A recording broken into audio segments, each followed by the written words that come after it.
Paraxá em pauta apresentando duas paraxotes juntas agora, Vaigash e Vairi. Essa semana é a semana de Vaigash, mas vamos apresentar as duas juntas porque no próximo sábado, no dia de Vairi, vai vir um shiur especial. Tema: Deus nos revela que somos família. Gênesis 45, verso 1 ao 3, onde José se revela aos seus irmãos. Safenat Paneah, o revelador de coisas encobertas, agora revela outro fato que estava encoberto. Eu sou vosso irmão. E não é só Israel que precisa ouvir isso, não. Como se não bastasse haverem muitos povos seguindo o Jesus Cristo, perfil falso de Yeshua, também tem muitos cristãos chamando o Jesus Cristo de pai, quando na verdade Yeshua é nosso irmão, nosso primogênito. Muita gente se refere ao perfil Jesus Cristo como Deus Pai. Jesus Cristo é o Deus Pai. Não, Jesus Cristo é o perfil falso de Yeshua. Yeshua é nosso irmão. Lucas 8, verso 19 a 21, diz assim: A mãe e os irmãos de Yeshua foram vê-lo, mas não conseguiam se aproximar dele por causa da multidão. E alguém disse a ele: Tua mãe e teus irmãos estão lá fora e querem te ver. E ele respondeu: Minha mãe e meus irmãos são aqueles que ouvem a palavra de Deus e a praticam. Os filhos de Jacó, até então homens comuns no meio daquele povo, homens comuns como qualquer outro que estava ali, recebem na cara aquela revelação repentina. Eu sou o Yosef, o José que vocês venderam. E visto que a vida de José é uma representação direta da obra do nosso Senhor Yeshua HaMashiach, talvez no dia do juízo, para muita gente ele diga coisas do tipo: Eu sou o Yeshua que você disse que não existia. Eu sou o Yeshua que você disse que era um feiticeiro, que trabalhava no poder de Satã. Eu sou aquele que você dizia na igreja que eu estava falando na congregação, quando na verdade eu não estava falando na congregação. O mesmo dia será dia de choro e de riso. Para uns ele dirá: Eu sou aquele que naquele dia você disse: Jesus Cristo, se você existe, me ajuda. E mesmo com base no perfil falso, a graça de Yeshua é tão grande que mesmo invocando o perfil falso dele na falta de entendimento, ele ajuda. De acordo com as palavras de um antigo rabino, com esses 20 anos de afastamento de seu querido filho, Yah, Deus Eterno, estava punindo Yaakov, estava punindo Jacó. Por quê? Porque não era justo que alguém com 12 filhos concentrasse seu afeto em apenas um. Na condição de pai de Yosef, de José, Jacó nos leva a pensar em como seria se Yah Tsevaot, com tantos filhos e servos, gostasse só de um ou de dois. Mas na verdade, Yah ama todos os seus escolhidos. Humanamente falando, não tem como saber se Deus ama a todos igualmente, da mesma forma. Pois às vezes o que nos parece é que Deus é mais rígido com um e menos com outro. Parece que ele dá tudo a um e a outro não dá quase nada. E as nações começam a questionar: se Deus ama a todos da mesma forma, por que ainda existe gente morando em favela? Gente que diz ser servo de Deus e quase não tem nem comida em casa. Você já parou para pensar nesse ponto de vista?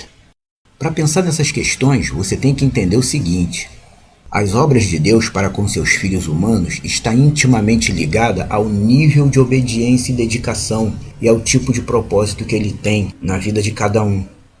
Às vezes, Yah tem que apertar mais um indivíduo ou outro, para que se produza nele uma vontade real de se entregar ao reino de Deus.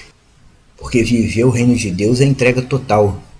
Como Yeshua disse para aquele homem naquela situação: aquele que põe a mão no arado e olha para trás não é apto para o reino de Deus. Viver o reino de Deus é entrega total. É Yeshua em primeiro lugar, antes de tudo.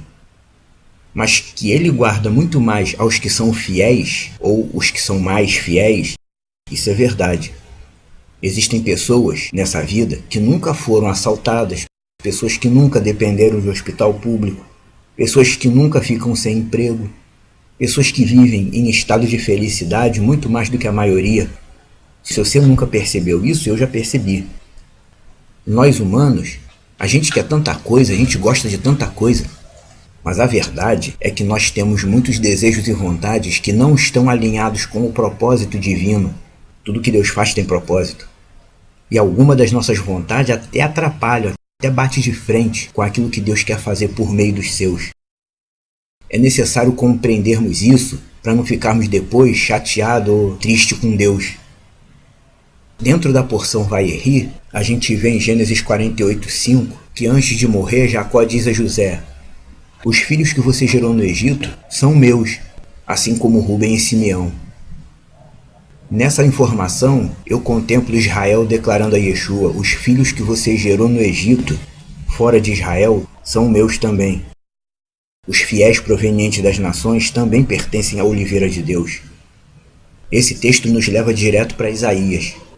Dentro de Isaías 8, versos 16 ao 18.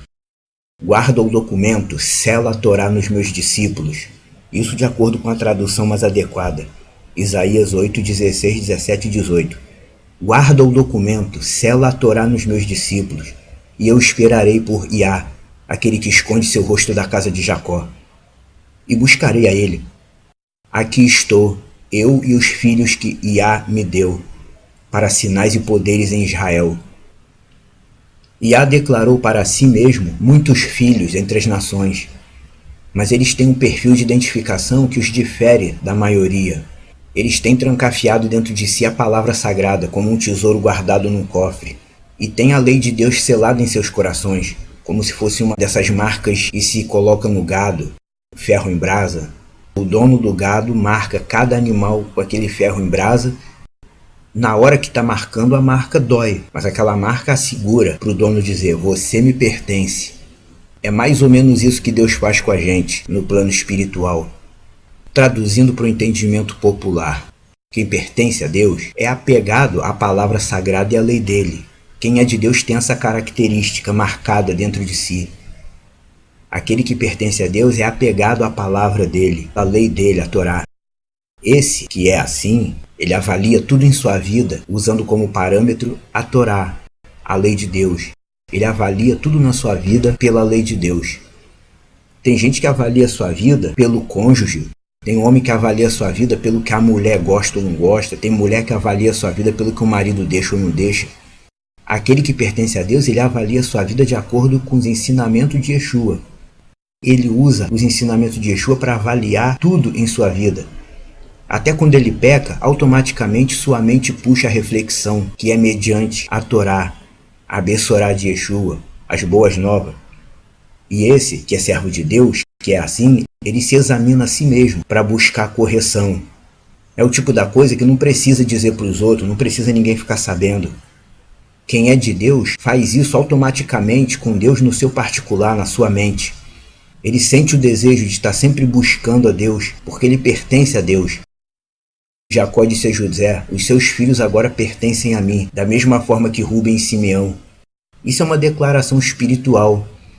Não sei se Jacó na época entendeu isso que ele mesmo disse, mas isso é uma declaração espiritual. Na condição de patriarca da nação israelita, o patriarca do povo de Israel, Jacó, rapidamente ao ver seus netos, filho de José, ele declara: os filhos que você gerou me pertencem também.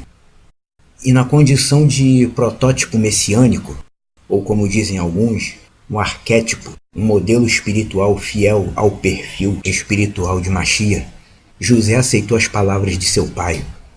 E na condição de protótipo messiânico, um tipo vivo do perfil messiânico, Yosef, o José, aceitou as palavras de seu pai. Contemplo nessa afirmação de José, Yah, o Deus eterno, confirmando a Yeshua que ele é o responsável por produzir a nova família de Deus, tanto dentro como fora de Israel. O Deus eterno amou sua criação humana e teve um real desejo de se relacionar com sua criação. Tanto que por meio da obra de Yeshua, o Deus eterno estabelece para si uma família. Deus não precisa de família, ele é autossuficiente, mas ele assim decidiu por amor à sua criação, que somos nós. Yeshua é o responsável por produzir a família de Deus na terra, tanto dentro de Israel como fora. Mas agora já não mais sendo medidos pela letra da Torá, porque a letra da Torá, o modo como ela era ensinada no tempo de Moshe, só é viável para quem é israelita. Afinal de contas, eles são criados desde pequeno assim, com base na letra da Torá. A Torá não foi anulada, mas o modo como ela era literalmente colocada para Israel não é viável para os ocidentais, para os fiéis ocidentais, mas unicamente para Israel, que vive desde sempre com base nisso. Para nós, os filhos de Deus que vêm do Ocidente e de outras partes do mundo sem ser Israel, Yeshua é para nós a Torá. Ele é a própria Torá. Dando eles fidelidade a tudo que Yeshua ensinou e pautando suas vidas nisso, nós trazemos Yeshua para a nossa vida, como a verdadeira Torá. Aí quando a gente vai no texto de Isaías, sela a Torá nos meus discípulos e eu esperarei por Iá, que esconde seu rosto da casa de Jacó. E mais para frente o texto diz, aqui estou, eu e os filhos que Iá me deu.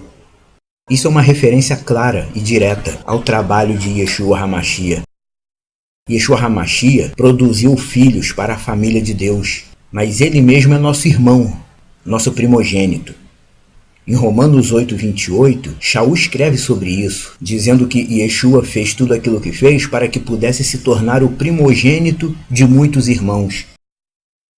O objetivo de Yeshua não era se tornar pai de ninguém, é se tornar o primogênito de muitos irmãos. É até esquisito que tem um segmento aí que se intitula Benei Mashiach, filhos de Mashiach. É estranho isso, porque espiritualmente Mashiach não é nosso pai. Mashiach é nosso irmão.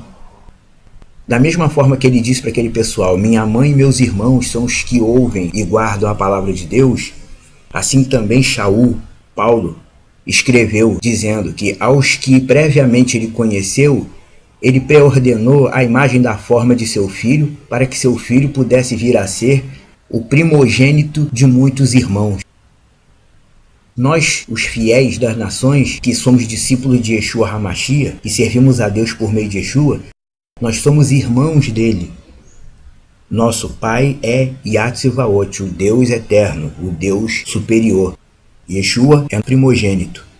Mas não primogênito no sentido de que ele nasceu primeiro, como alguns engraçadinhos alegam. Ele é primogênito no sentido espiritual. Você que conhece um pouco das coisas do judaísmo, você sabe que o sentido espiritual da primogenitura não está focado no sentido de ser o primeiro que nasceu. Está focado no sentido de ser o herdeiro oficial do legado do pai. Yeshua é o único herdeiro legítimo do legado do pai dele, que é o nosso Deus e é Deus dele também. Tem gente que tem dificuldade de entender isso.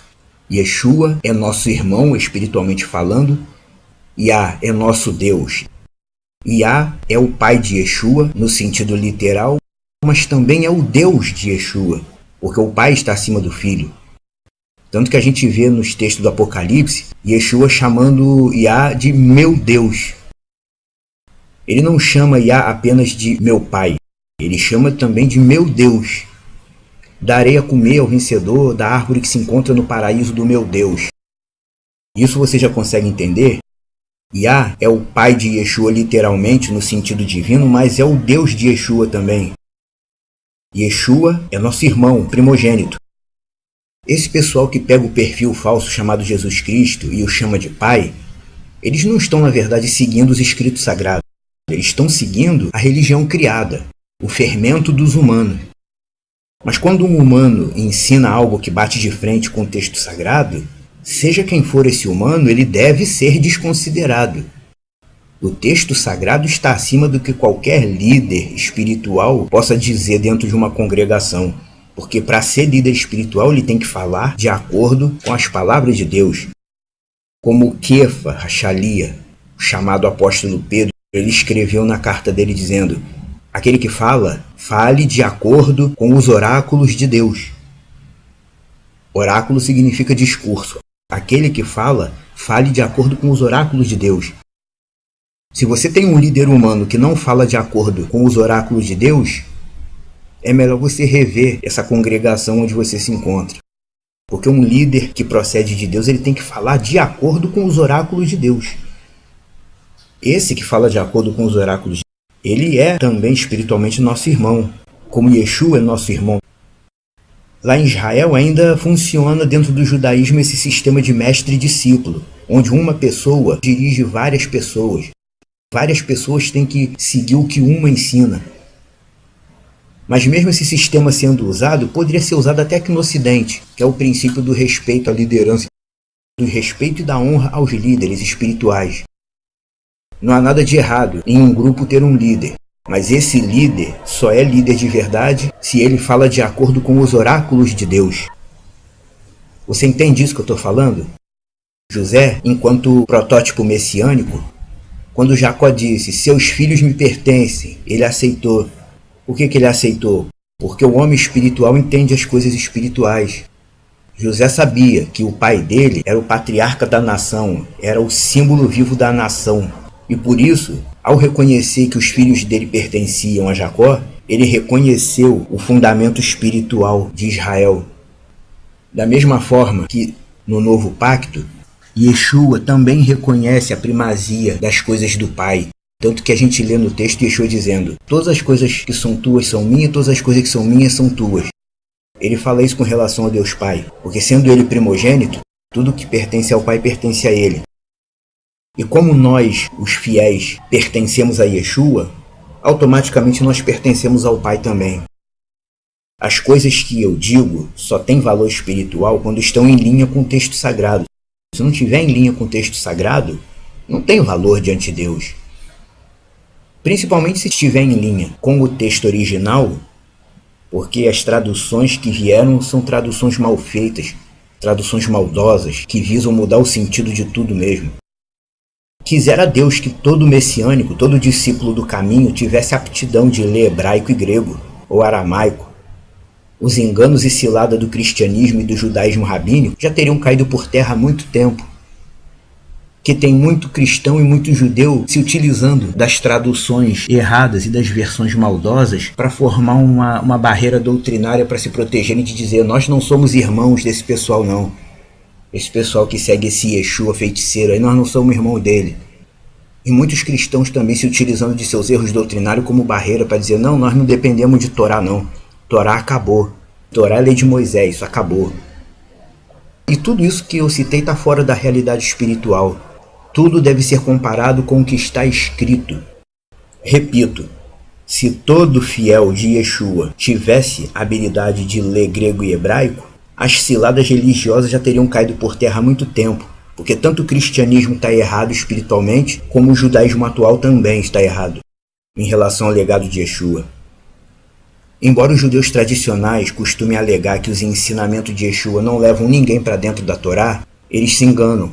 Eu, por exemplo, falando por mim, fui me aprofundando por minha própria conta na Brit Hadashah, chamado Novo Testamento, que eu percebi que Yeshua sempre jogou tudo para cima das mitzvot, dos mandamentos. Minha mãe e meus irmãos é quem?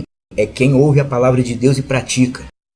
Em outro momento, Yeshua diz, todo aquele que ouve e pratica minhas palavras, semelhante ao homem que construiu a casa sobre a rocha, etc e tal. Sempre jogou tudo para cima dos mandamentos. Foi estudando o tal do Novo Testamento que eu percebi, sem nenhum pastor precisar me dizer, que o que importa para Yeshua é guardar mandamento. É isso que importa. Isso o sistema evangélico não ensina. Yeshua, em todo momento, ele sempre incentivou seus fiéis a guardarem os mandamentos.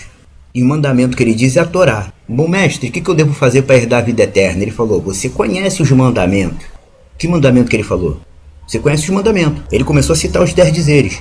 Não matarás, não adulterarás, honra teu pai e tua mãe, tal. Em todo o tempo, Yeshua esteve sempre incentivando as pessoas a guardarem mandamento. E embora os judeus do judaísmo atual digam que Yeshua traz as pessoas para fora da Torá, foi através do Novo Testamento, a Brit Hadashah, que eu aprendi que o que importa para Yeshua é guardar mandamento. Isso as religiões não ensinam. Então, para concluir de forma concreta o raciocínio Vaigash / Vayeri, eu digo, Yosef, José, resgatou sua relação familiar com os seus e não guardou raiva nem ódio de nenhum deles. Por quê? Porque ele compreendeu que Deus colocou as dificuldades e sofrimento na vida dele para levá-lo a uma alta posição, da onde ele iria ter condições de preservar seu povo, como legado de Deus. Deus teve que fazer isso, Deus teve que colocar essas dificuldades para José superar, porque a vida terrena é isso mesmo. Não se chega ao topo sem dificuldade. Quando Deus coloca dificuldade no nosso caminho, a vitória é certa.